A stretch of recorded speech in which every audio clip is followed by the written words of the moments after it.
La loi des mailles ou comment écrire la loi des mailles quand aucun point n'apparaît dans le circuit.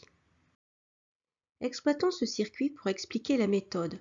Sur ce circuit, on constate qu'il n'existe aucun point et que les flèches de tension sont désignées grâce au nom des composants. U inter pour la tension bande de l'interrupteur, U moteur pour la tension bande du moteur et ainsi de suite. On choisit de partir de la borne moins de la pile. On parcourt par choix la maille vers l'interrupteur comme l'indique le sens de rotation au centre de la maille.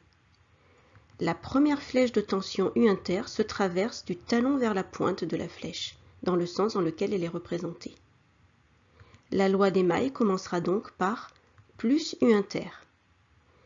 Il en est de même pour toutes les autres tensions U moteur et U lampe. La loi des mailles devient plus U inter, plus U moteur, plus U lampe. Lorsque l'on arrive à la pile, U pile est traversée de la pointe vers le talon, c'est-à-dire en sens inverse de sa représentation. La loi des mailles s'écrit donc plus U inter, plus U moteur, plus U lampe, moins U pile, égale à 0, car on revient au moins de la pile, la maille est fermée. Ce que l'on a appris. Le sens de rotation dans la maille est défini par choix. Une tension est comptée positive si elle est traversée du talon vers la pointe et négative quand elle est traversée de la pointe vers le talon. La loi des mailles dit que dans une maille, la somme des tensions est nulle. Elle s'écrit donc plus U inter, plus U moteur, plus U lampe, moins U pile égale à 0.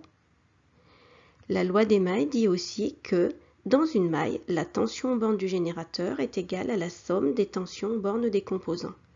Elle s'écrit aussi plus U inter, plus U moteur, plus U lampe égale à U pile.